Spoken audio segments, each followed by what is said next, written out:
Hello. Um, I just wanted to jump on here really fast, and kind of give you a lowdown. I've been doing introductions of everybody that I have of all my livestock, um, but I've only done my rabbits so far. So I'm gonna give you kind of a lowdown of what we're looking for, or what I'm looking at, for the future of my rabbits. So you guys already know Leary. She's doing wonderfully. She was born in February, so she's almost a year. She's not had her first litter yet, which I'm fine with that. And this is Jenny. You can't really see her, but she's over there. I gotta open the door for you guys to actually see her because she blends in so well. But that is Jenny. Excuse me.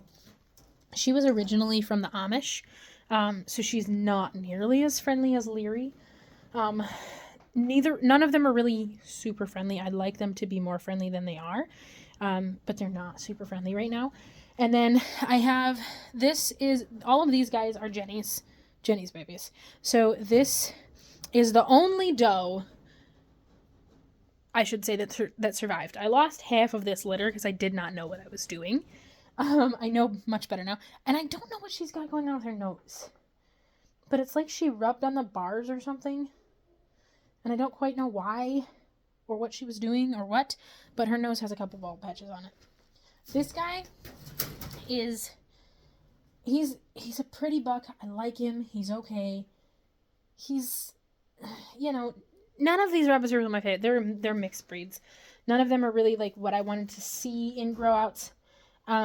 These guys are meat rabbits. But the doe, she's still so small. She's the size of her mom. Her mom is on the smaller side. I think these guys are probably maybe 6 pounds. This is one of my other bucks. What are you doing, dude? Okay, I found him like this before.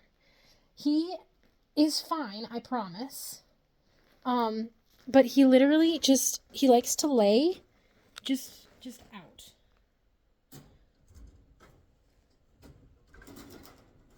Yeah, he's perfectly fine. But he loves to do that. And yes, I disturb him every time because it freaks me out. I like his coloring, but that's about it.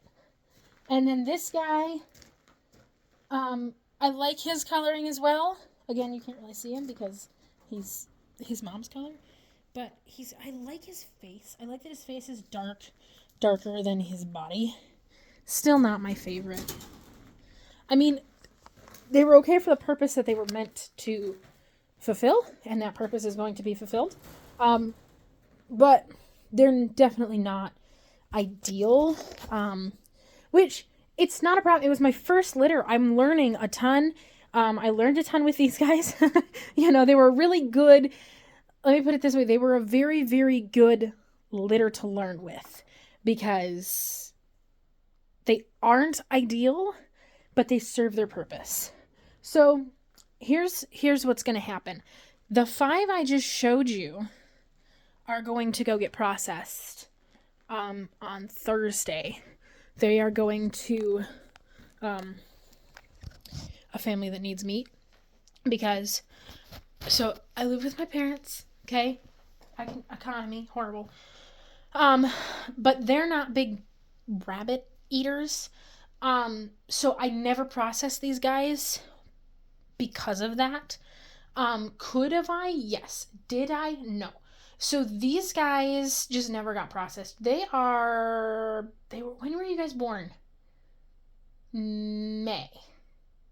Yes, because if she was born in February, she was 8 weeks in April. So they were born in May because their mom was bred in April then. So they are May, June, July, August, September. 5 months. So they're a little older than ideal for processing. People tend to process around 12 to 16 weeks. These guys are older than that, but that's okay. It can still be done. I mean, you can do it with older animals as well. But this was my goal for these guys.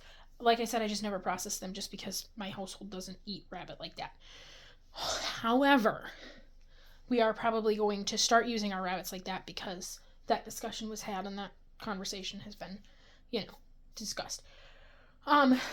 So outlook right now is those 5 are going to be going bye-bye, which is perfectly okay with me. These 2, Leary and Jenny, you can not see. There's Jenny. There's Leary. Jenny's in the corner that you can't see her. They're going to be my foundation meat females. They will be who produces my grow outs for my meat. That's literally they're going to be their purpose, and that's a good I love how she grew out. I love how Leary finished. And honestly, she's not like adult because she was born in February. She's not quite a year. But I love how she grew out. I love everything about how she grew out. I'm hoping to pair her with a really good buck. So outlook is these guys are going away tomorrow. Then I'm getting a meat buck from the woman I got these 2 from, the wonderful Shelby Vandermeer at Rivers Crossing Homestead. She's awesome. And then I'm throwing around the idea of adding breeds. And the reason I say breeds like that is because they're going to be meat mutts. They're not going to be show quality. They're not going to be anything special. I'm throwing around the idea of adding a larger breed. I've always wanted giant breeds. I don't know if my cages are conducive to the giant breeds, so I have to talk to some giant breed breeders. I'm looking specifically at Flemish Giants right now. And then a smaller breed. Now the smaller breed, caveat to the smaller breed, I would be looking at the smaller breed specifically for meat. And the reason for that is because I'm a big proponent of raw fed dog food. And I'll share this video to my training pages, my personal page, and I have a lot of dog information on there. I'm a big proponent of raw fed dog food, or raw dog food. But you have to do it right. You have to get your proportions right and stuff like that. Prey model raw, otherwise known as PMR in the raw dog food world, is exactly as it sounds. It's prey model raw. And what it is it's actually a creation of, they can make PMR mixes that are bone to meat ratio specific. They have, hair, they have feathers, they have stuff like that in them, which is grand because in raw dog food that actually helps. In kibble, it just kind of... Why are you just flopping over like that? That is so funny to me, but he does. There's nothing wrong with him. He hasn't done it in like a week, and now he's doing it again. But anyway, so prey model raw is just as it sounds, but you can actually do prey model raw in whole form. So the small breeds, I'm thinking, I'm throwing around like mini Rexes or something of that nature, which I have to do more research because I want to find a breed that was bred down from a standard breed. So the bone to meat ratio should still be there. I mean, if you think about it, rabbits were bred historically for meat. Like that's why humans domesticated rabbits, so we could eat them. Okay? So society has just thrown that to the wind and now they're just cute little pets, but they're not. This is actually my setup right here. People are like, oh, that was adorable. People are like, oh, this is cruel. No. They're not stressed out. They're clean. They're fed. They're watered. If you've seen some empty food bowls, that was because I haven't fed them yet. I'm making this video prior to feeding them all. But my point is, this is the ideal setup. Each rabbit having its own little space. The males separated from the females.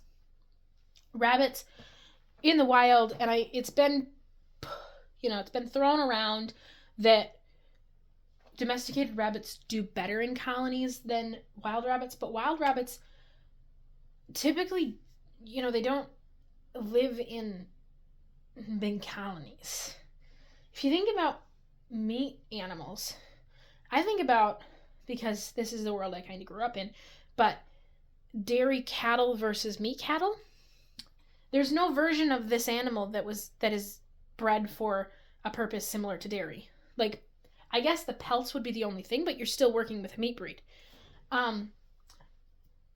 But they're not as friendly to you or each other as, say, a dairy animal. And that's just the way it is. And you actually see it, I actually heard it pondered in goats and sheep.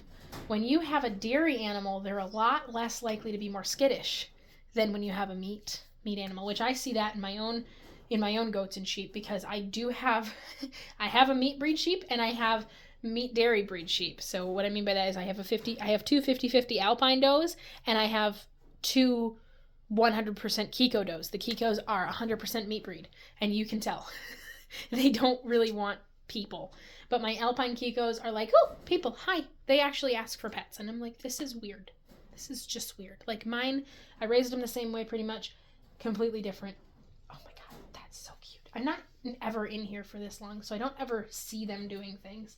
But anyway, so these guys were always meant to be meat. And so I guess my thing about the dairy versus the meat is the smaller breed should still have that bone to meat ratio that I guess pet would be the only thing, but it's still meat breed. Would be the only but the minis should still have that bone to meat ratio. Now, I don't think a breed like a Lion Head or a Holland Lop is going to, because I actually just seen a post on this. They're bred for looks. They're not bred for purpose. So, yeah, that's my thing. But I'm also one of those people, I come from the dog world, and in the dog world, we breed for a purpose, and we breed to better the breed.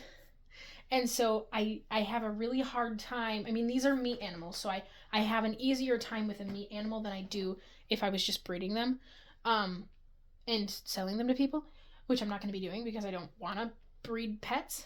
But I'm one of those people, I have to breed for a purpose. So if I am breeding something, I'm either breeding it, like I said, multiple times, for a purpose, or I'm breeding it to better the breed, which you can actually breed to better a breed and breed for a purpose, because in the dog world, that's exactly what you're doing. To better the breed, you're also breeding for its original purpose. So anyway, that was my 12-minute spiel on my rabbits. There will be updates coming. I didn't really want to introduce all of my others because I've decided they're going away. So I didn't really want to introduce them and get you guys all excited and be like, oh, cute rabbits. And it's like, well, they're actually not here anymore. Listen, if you don't like it, don't follow me.